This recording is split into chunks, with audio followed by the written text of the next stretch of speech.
அனைவருக்கும் வணக்கம். நான் ஜோதிடர் தமிழரசன் பேசுகிறேன். இன்றைக்கி நம்ம இந்த வீடியோவில் எதை பற்றி பார்க்க போகிறோம்னா, பிப்ரவரி மாத ராசி பலன்கள் 2026 கும்பராசி நேயர்களுக்கு இந்த மாதம் பிப்ரவரி மாதம் எப்படி இருக்குன்னு பார்க்க போகிறோம். உங்கள் ராசியில் ராகு இருக்காருங்க. உங்கள் ராசியில் உங்கள் தலைமையிலே ராகு உட்காந்துருக்காரு. 7ஆம் இடத்துல கேது உட்காந்துருக்காரு. நிறைய கும்பராசிக்காரங்க குழப்பத்தில் இருக்கீங்க. ஒரு சில பேர் பணப்பிரச்சனையில் இருக்கீங்க. ஒரு சில பேர்த்துக்கு உடம்பு ஆரோக்கியத்தில் பிரச்சனை. ஏன்னா 7.5 சனி உங்களுக்கு கம்ப்ளீட்டாக விலகலை.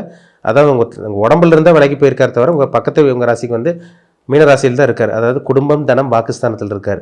ஒரு சில பேருக்கு குடும்ப பிரச்சனை இருக்கும். ஒரு சில பேர்த்துக்கு ஃபுட் பாய்சன் வரும். ஒரு ஃபுட் பாய்சன், அது சாப்பிட்ற உணவு மூலமாக ஃபுட் பாய்சன் வரும். ஒரு சில பேருக்கு பேசின வாயை திறந்தாலே பிரச்சனை. ஏன்னா நாக்கில் சனி இருக்கார். பேசினா பிரச்சனை, குடும்பத்தில் பிரச்சனை, ஃபுட் பாய்சன் வர்றது. அதேமாதிரி வந்து பார்த்திங்கன்னா குடும்பத்தில் நிம்மதி இல்லாத சூழ்நிலை, கடன் தொல்லை, கடன் அதிகமாக இருக்கிறது, இதெல்லாமே நீங்கள் சந்திச்சிருந்துருப்பீங்க. ஆனால் இந்த மாதம் வந்து பாருங்கள் ஒரு சில ரிலீஃப் கிடைக்கும்னு சொல்லிடலாங்க. சரிங்களா? அதனால் கவலையப்படாதீங்க. ஏன்னா உங்கள் ராசிக்கு வந்து 5ஆம் அதிபதி புதன் எங்கே இருக்கார்? உங்கள் ராசி மேலே வரப்போகிறார். எப்போது? பிப்ரவரி மாதம் 3ஆம் தேதி உங்கள் 5ஆம் அதிபதி உங்கள் ராசிக்கு வரப்போகிறார். உங்கள் ராசிக்கு 9ஆம் அதிபதி சுக்கிரனும் உங்கள் ராசிக்கு வரப்போகிறார். அதனால் வந்து பார்த்திங்கன்னா நீங்கள் கவலையப்படாதீங்க. பொதுவாகவே 1, 5, 9 நல்லா இருக்கணுங்க. எந்த ஒரு ஜாதகமாக இருந்தாலும் சரி, இல்லை கோச்சார பலனாக இருந்தாலும் சரி, ராசிநாதன் நல்லா இருக்கணும், 5ஆம் அதிபதி நல்லா இருக்கணும், 9ஆம் அதிபதி நல்லா இருக்கணும். இது நல்லா இருந்தால் தான் அதிர்ஷ்டம் கிடைக்கும்னு அர்த்தம். அப்போ இந்த அதிர்ஷ்டம் தரக்கூடிய கிரகம் உங்களுக்கு புதனும் சுக்கிரனும் தான். அப்போ 5ஆம் அதிபதி புதன் பிப்ரவரி 3ஆம் தேதி உங்கள் ராசிக்கு வந்துடுவார். அதே மாதிரி வந்து பார்த்திங்கன்னா சுக்கிரன் உங்கள் ராசிக்கு 9ஆம் அதிபதி பாக்கியாதிபதி சுக்கிரன் உங்கள் ராசிக்கு 6ஆம் தேதி வந்துடுவார். குருவோட பார்வையில் எழுகிறார். எனக்கு இந்த மாதம் மட்டும் கிட்டத்தட்ட பார்த்திங்கன்னா கும்பராசியில் மட்டும் 4-5 கிரகம் வந்துடும். சரிங்களா? ராகு இருப்பார், சூரியன் புதன் சுக்கிரன், கடைசியில் வந்து செவ்வாய் வந்துடுவார். அந்த செவ்வாய் யார்? உங்கள் ராசிக்கு 3ஆம் அதிபதி, முயற்சி கொண்டான கிரகம், தொழிலை கொடுக்குற கிரகம் உங்கள் ராசிக்கு செவ்வாய் தான். அப்போ இது எல்லாமே குரு பார்வையில் விழுகிறதுனால கண்டிப்பாக இந்த மாதம் கும்பராசிக்காரங்களுக்கு ஒரு நிம்மதி கிடைக்கும்னு சொல்லிடலாம். ஒரு மாற்றம் கிடைக்கும்னு சொல்லலாம். அது ஒரு நல்ல ஒரு மாற்றமாக தான் உங்களுக்கு இருக்கும். எல்லாமே குரு பார்வையில் விழுகிறாங்க. அதனால் குரு பார்த்துட்டாலே அந்த இடம் வந்து பார்த்திங்கன்னா சுபிச்சமாயிரும். கோடி புண்ணியம் வந்துடும். உங்களுக்கு கோடி குற்றங்கள் விலகிடும். அப்போது இந்த மாதம் கும்பராசிக்காரங்களுக்கு ஏற்பட்ட பிரச்சனைகள், தொல்லைகள், அசிங்கமானம், பணப்பிரச்சனை, இதெல்லாமே உங்களுக்கு கொஞ்சம் கொஞ்சமாக விலகும். அதை சமாளிச்சிருவீங்க. உங்களால் ஈஸியாக சமாளிக்க முடியும். சரிங்களா? அதாவது வாக்கு சம்மந்தப்பட்ட விஷயங்களை மட்டும் கவனமாக இருங்க. பேச வேண்டிய பேச்சில் மட்டும் கவனமாக இருங்க. 2ல் சனி இருக்கிறனால நீங்கள் பேசினாலே அடுத்தவங்களுக்கு பிடிக்காது. கொஞ்சம் குலகுலன்னு பேசுகிற மாதிரி இருக்கும். இல்லை அடுத்தவங்களுக்கு அட்வைஸ் பண்ணுவீங்க. அடுத்தவங்க வந்து உங்களுக்கு குறை சொல்லுவாங்க. இதெல்லாமே நடக்கும். 2ல் சனி இருந்தாலும் அதே மாதிரி தான். அதான் அப்படி தான் இருக்கும். அதனால் பேச வேண்டிய பேச்சில் எங்கே எப்படி பேசணும், யார்கிட்ட எப்படி பேசணும்னு பார்த்து கரெக்டாக பேசுகிறது நல்லது உங்களுக்கு. சரிங்களா? அதே மாதிரி உணவு பழக்க விஷயங்களில் கொஞ்சம் ஃபுட் பாய்சனெல்லாம் வர வாய்ப்பு இருக்குங்க. அதையும் கொஞ்சம் பார்த்துக்குங்க. ஃபினான்ஷியல் வந்து சமாளிப்பீங்க. பணப்பிரச்சனை உங்களால் ஈஸியாக சமாளிச்சிட முடியும். கவலையப்பட வேண்டாம். சரிங்களா? திருமணத்துக்கு உண்டான அமைப்பு. ஏன்னா உங்கள் ராசிக்கு 7ல் கேது இருந்து நிறைய உங்களுக்கு தடங்கள் கொடுத்துருப்பாரு. நிறைய பிரச்சனை. ஒரு சில பேர் திருமணமாகி உங்களுக்கு டிவோர்ஸ் வரைக்கும் போயிருக்கோம். ஒரு சில பேர்த்துக்கு வந்து நிச்சயமாகி திருமணம் மண்டபம் வரைக்கும் போய் நின்றவங்கள ஒரு சில பேர் இருக்காங்க கும்பராசிக்காரங்க. ஏன்னா 7.5 சனி கொஞ்சம் தடங்கள் எல்லாம் பண்ணியிருக்கோம். இப்போ 7ஆம் இடத்துல இருக்க கேது வந்து பார்த்திங்கன்னா உங்களுக்கு வந்து சில தடங்கள் கொடுத்தாலும் அந்த 7ஆம் அதிபதி சூரியன் உங்கள் ராசிக்கு வர்றாரு 13ஆம் தேதி. அது குரு பார்வையில் விழுகிறதுனால இந்த மாதம் திருமண வாய்ப்பு கைக்கூடி வந்துடும். இப்போ திருமணமே நடக்கலைங்க சார், அப்படியே தடங்களாக இருக்குது, என்னடா வாழ்கிறோம், என்னடா இதெல்லாம் ஒரு வாழ்க்கைன்னு சொல்லி புலம்பிகிட்டு இருக்கோம், இந்த மாதிரி சொல்லிகிட்டு இருக்க கும்பராசிக்காரங்களுக்கு ஒரு விடுவி காலம் பிறக்குங்க. உங்கள் வாழ்க்கையில் திருமணம் நடக்கக்கூடிய அந்த வாய்ப்பு உங்களுக்கு உருவாகும். சரிங்களா? நல்ல வரன் வரும் உங்களுக்கு.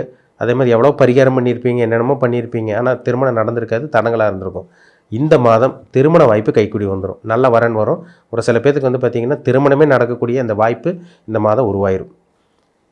புத்திர பாக்கியம் அதே மாதிரி தான். 5ஆம் அதிபதி புதன் நல்லா இருக்கார் உங்களுக்கு. குருவும் 5ல் இருக்கார் உங்களுக்கு. அப்போது புத்திர பாக்கியம் இல்லாமல் இருக்கவங்க, குழந்தை பாக்கியம் இல்லாமல் இருக்கவங்களுக்கு குழந்தை பாக்கியம் கிடைக்கக்கூடிய அந்த வாய்ப்பு இந்த மாதம் உருவாகும். சரிங்களா? அதனால் கவலைப்பட வேண்டாம். ஒரு சில பேருக்கு பூர்வீக சொத்து கிடச்சிடும்.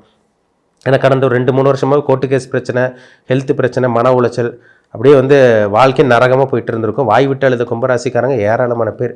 சதய நட்சத்திரக்காரங்க, புரட்டாதி நட்சத்திரக்காரங்க, அவிட்ட நட்சத்திரக்காரங்களாம் படாத பாடு கடந்த ஒரு 2-2.5 வருஷமாக நிறைய பிரச்சனை பார்த்துருப்பீங்க. மனக்குழப்பத்தில் இருந்திருப்பீங்க. இருட்டுக்குள்ளே மாட்டின மாதிரி இருந்திருக்கும் வாழ்க்கை.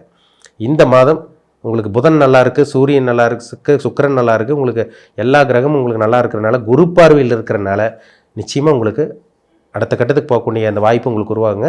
அடுத்த கட்டத்துக்கு மூவ் ஆகக்கூடிய அந்த வாய்ப்பு, சந்தர்ப்பங்கள் இந்த மாதம் உருவாக்கி தரும். புதன் வந்து பாருங்கள் 5ஆம் அதிபதியாக இருக்கிறனால அதிர்ஷ்டம் கிடைக்கும், குலதெய்வ அனுகிரகம் கிடைக்கும், தெய்வ அனுகிரகம், தெய்வ அனுகூலம் கிடைக்கக்கூடிய ஒரு நல்ல ஒரு மாதமாக உங்களுக்கு இருக்கும். 9ஆம் அதிபதி உங்கள் ராசியில் இருக்கார். ஒரு சில பேர்த்துக்கு தந்தையோட பூர்வீக சொத்து கைக்கு வர்றது, தந்தையோட பூர்வீகத்து பெண்டிங்காக இருந்திருக்கும், கோர்ட்டு கேஸ் பிரச்சனை, சொந்தக்காரங்க பிரச்சனை, கூட பிறந்தவங்கனாலே பிரச்சனை, இதெல்லாமே உங்களுக்கு இருந்திருக்கும். நிறைய நம்பிக்கை துரோகத்தை பார்த்துருப்பீங்க. கூட இருக்கவனே முதல்ல குத்திருப்பாங்க. யாருமே நம்பக்கூடாதுன்னு ஒரு முடிவுக்கு வந்திருப்பீங்க. இந்த மாதம் அந்த சொத்து பிரச்சனை உங்களுக்கு விலகும். சரிங்களா? அதுக்குண்டான வாய்ப்பு உங்களுக்கு நல்லாவே இருக்குது. உங்களுக்கு ஒரு சில பேத்துக்கு மட்டும் அந்த கண் சார்ந்த பிரச்சனை வருங்க. கண்ணில் மட்டும் கொஞ்சம் பிரச்சனை வரும். கண் சம்மந்தமான பிரச்சனைகள் வரக்கு வாய்ப்பு இருக்குது. அதனால் ஃபுட் பாய்சன் வரும், கண் சம்மந்தமான பிரச்சனை வரக்கு வாய்ப்பு இருக்குது. அதில் மட்டும் கொஞ்சம் கவனமாக இருக்கணும். அரசாங்க வேலை, சூரியன் நல்லா இருக்கார் பாருங்கள், 7ஆம் அதிபதி உங்களுக்கு இருக்கிறதுனால திருமண வாய்ப்பு கைக்கூடி வரும். கூட்டுத்தொழிலில் கொஞ்சம் தடங்கள் பிரச்சனை இருந்தவங்களுக்கு கூட கொஞ்சம் ரெடியாக ஆரம்பிக்கும். ஆனால் திருமணமே ஆகாமல் இருக்கவங்களுக்கு அது உங்களுக்கு ரெடி ஆயிரும். உங்களுக்கு கூட்டுத்தொழில் பிரச்சனை இருந்து சொல்லிட்டு இருக்கவங்களுக்கு கூட இந்த மாதம் கூட்டுத்தொழில் இருந்த அந்த பிரச்சனைகள், சங்கடங்கள், உங்களுக்கும் உங்கள் பார்ட்னருக்கு அந்த பிரச்சனைகள் அதெல்லாமே நிவர்த்தியாகக்கூடிய ஒரு நல்ல ஒரு மாதமாக உங்களுக்கு இருக்கும். இந்த மாதம் ஒரு சில பேரோட அறிமுகம் கிடைக்கும். நல்ல நண்பர்கள் உங்களுக்கு அறிமுகம் கிடைக்கும். ஏன்னா நிறைய பேர் ஏமாற்றிருப்பாங்க, முதல்ல குத்திருப்பாங்க. கூட 10 வருஷம் 15 வருஷம் இருக்கிறவனே உங்களை ஏமாற்றிட்டு போயிருப்பாங்க. உதவின்னு கேட்டால் உங்களை விட்டு விலகி போனவங்க தான் அதிகமாக இருந்திருப்பாங்க. இந்த மாதம் ஒரு சில பேர்த்தோட நல்ல அறிமுகம் கிடச்சி, ஒரு சில பேரோட பழக்க வழக்கங்கள் கிடச்சி, அவங்க மூலமாக சில உதவி கிடைக்கக்கூடிய வாய்ப்புகள் உங்களுக்கு உருவாகும். அதனால் கவலைப்பட வேண்டாம். இந்த மாதம் கும்பராசிக்காரங்களுக்கு பிரச்சனை இருந்தாலும் தலை மேலே பிரச்சனை இருந்திருக்கும். அதனால் அது எல்லாமே சமாளிச்சிருவீங்க. ஆனால் கொஞ்சம் ஆசை அதிகரிக்குங்க. ஏன்னா ராகு ராசியில் இருக்கார். பேராசை பெருநஷ்டத்தை கொண்டு போய் விடும். யாரையும் அவ்வளோ சீக்கிரம் நம்பிடாதீங்க. இந்த ஷேர் மார்க்கெட்டு அது இதெல்லாம் கொஞ்சம் பணத்தை போட்டு ஏமாந்துட வேண்டாம். இந்த ட்ரேடிங் இதெல்லாம் பணத்தை போட்டு ஏமாந்துடாதீங்க. அதாவது வர்ற பணத்தை சேஃப்டி பண்ணுங்கள். இப்போ வேலைக்கு போகிறீங்களா, சம்பாதிக்கிறீங்களா, மெயின்டைன் பண்ணுங்கள். சொந்த தொழில் பண்ணுறீங்களா, பணம் வருதா, அதை அப்படியே வச்சு காப்பாற்றிக்கிங்க. இது பண்ணிங்கனாலே பெரிய அளவுக்கு உங்களுக்கு பாதிப்பு வராது. ஒரு சில பேத்துக்கு நல்ல வேலையை கிடச்சிருங்க இந்த மாதம். எதிர்பார்த்த வேலை கிடைக்குமா, நம்ம வாழ்க்கையில் வேலை கிடைக்குமா ஒரு ஏக்கத்தில் இருக்கவங்களுக்கு எதிர்பார்த்த வேலை இந்த மாதம் கிடச்சிரும். தொழில் பண்ணிகிட்டு இருக்கவங்களுக்கெல்லாம் தொழில் அடிமால் அடி விழுந்திருக்கும், நஷ்டமாக போயிட்டு இருந்திருக்கும். பண விரயம், நஷ்டம், அசிங்கமான பார்த்துருப்பீங்க. உங்கள் பேச்சு யாரும் கேட்டிருக்க மாட்டாங்க. வேலை செய்கிறவங்க சொந்த தொழில் பண்ணிகிட்டு இருக்கவங்க வேலை செய்கிற இடத்துல பார்த்திங்கன்னா வேலை செய்கிற ஆட்கள் உங்கள் பேச்சு கேட்டிருக்க மாட்டாங்க. அதனாலே சில பிரச்சனைகள் வந்திருக்கும். இந்த மாதம் அந்த பிரச்சனையெல்லாம் உங்களுக்கு நிவர்த்தி ஆகும். ஏன்னா 10ஆம் அதிபதி செவ்வாய் நல்லா இருக்கார், 5ஆம் அதிபதி புதன் நல்லா இருக்கார், 9ஆம் அதிபதி சுக்கிரன் நல்லா இருக்கிறனால, குருவோட அமைப்பில் இருக்கிறனால, பார்வையில் இருக்கிறனால சின்ன சின்ன தடங்கள் வந்தாலும் அது ஈஸியாக சமாளிப்பாங்க இந்த மாதம் கும்பராசிக்காரங்க. அதில் மாற்றமே கிடையாது. இந்த மாதம் ஒரு சிறப்பான ஒரு மாதமாக உங்களுக்கு இருக்கும். போன மாதத்தில் என்னென்னலாம் நடக்காமல் அப்படியே தடங்களாகவே இருந்ததோ அதெல்லாமே நிறைவேறக்கூடிய நல்ல ஒரு மாதமாக, அதிர்ஷ்டம் கிடைக்கக்கூடிய மாதமாக, வாழ்க்கை அடுத்த கட்டத்துக்கு போகக்கூடிய ஒரு மாதமாக இந்த மாதம் நிச்சயமாக பிப்ரவரி மாதம் உங்கள் வாழ்க்கையில் சில விஷயங்கள் நடக்க போது பயன்படுத்திக்கிங்க.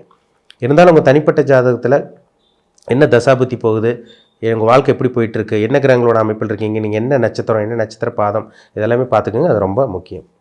மீண்டும் அடுத்த பதிவில் சந்திக்கும் வரை உங்களிடமிருந்து விடைபெறுவது உங்கள் சகோதரர் தமிழரசன்.